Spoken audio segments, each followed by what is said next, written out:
You've probably seen it. A bull with the same weird kicker point, the same odd twist showing up on trail camera year after year after year.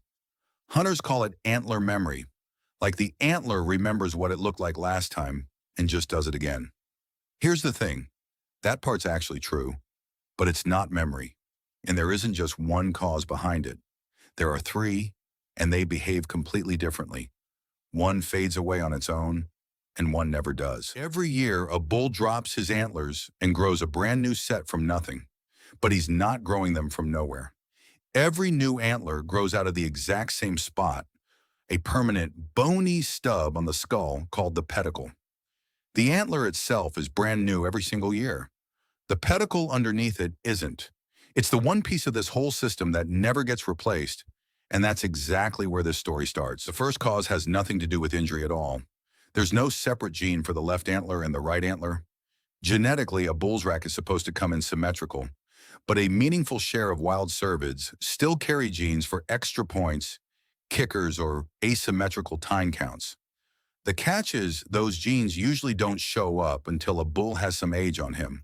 So an old herd bull suddenly throwing a stray point out of nowhere might just be his own genetics finally catching up to him. Nothing broken, nothing hurt. The second cause is genuinely strange, and it's documented across antlered species, elk included. Injure a bull's leg, and the deformity doesn't show up on the antler on that same side. It shows up on the antler on the opposite side of his body. It's called the contralateral effect. Hurt the right leg, deformed left antler. The exact wiring behind it is still being studied, but the pattern itself is well established. Here's the good news on that one. A leg injury deformity isn't permanent. As the leg itself heals, the antler on the opposite side gradually grows back toward normal over the next few growth cycles. Give it 2 or 3 years, and that bull is typical again. That's cause 2, fully explained, fully temporary. Now here's the one that isn't temporary at all. The real permanent deformities start at the pedicle itself, that fixed bony base that never gets replaced. And here's what most hunters don't know. You don't even need an outside injury to damage it. Every single year when the antler casts off, it leaves an open, fracture-like wound sitting right there on the pedicle. That wound is supposed to heal clean. Sometimes it doesn't, and that's where this whole thing actually starts. For a long time, biologists assumed these deformities came from bone fragments healing crooked after a physical break.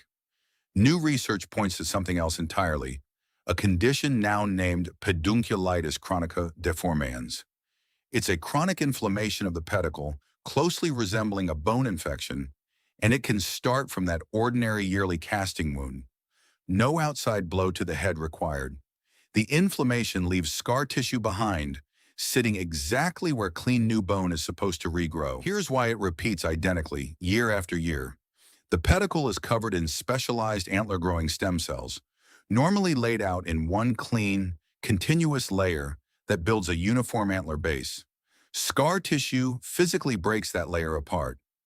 Instead of one smooth sheet of stem cells, you get scattered little pockets trapped inside irregular scar tissue, and each surviving pocket still tries to grow antler on its own. That's the same weird point, in the same spot every single year. Not memory. A permanent map of where the damage sits. This isn't rare, and it isn't new. In parts of southern Hungary, 40 to 80% of harvested fallow deer show some form of it, and cases have been climbing there for decades. Common enough that researchers now consider it endemic to the region. It's been confirmed in red deer and roe deer too. And it's not just a European problem or just a deer problem. This exact condition has been documented in elk, with rising incidence noted out of northern Arizona. So if you've pulled sheds off the same non-typical bull 2 seasons running and there's no leg injury to explain it, this is very likely what you're looking at. Researchers are also finding a real correlation between rising case numbers and mycotoxins, toxins produced by mold, which are becoming more common as the climate warms and growing seasons shift. That link is still active research, not a settled answer, but it's a documented pattern, not a guess. So how do you actually sort these three apart in the field? Genetics tends to show up gradually as a bull ages, and it can land on either side. The leg injury type is almost always on the antler opposite an old injury, and it fades out within a couple years. The pedicle type is the one that comes back identical. Same spot, same shape, no leg injury anywhere to explain it, and no sign of fading. Once you know this, a pedicle type non-typical bull stops being random. That funky point isn't going anywhere, and it isn't a coincidence. It's basically a fingerprint. Find sheds with the same abnormal point 2 years running, and you're very likely not looking at two different bulls with bad luck. You're looking at the same bull twice. That's the whole reason to log every shed you find, not just the trophy ones. A weird kicker point today is a confirmed ID next season. Drop a pin, score it, note the abnormal point, and let the pattern build itself over time. So, does a damaged antler grow abnormal forever? Sometimes, and now you know exactly why. Genetics shows up and stays. A leg injury shows up and fades. And a damaged pedicle shows up and never lets go because the damage isn't in the antler at all. It's underneath it, in the one piece of bone that never gets replaced. Same bull, same scar, not memory, biology, written right into the bone. And now you know how to read it.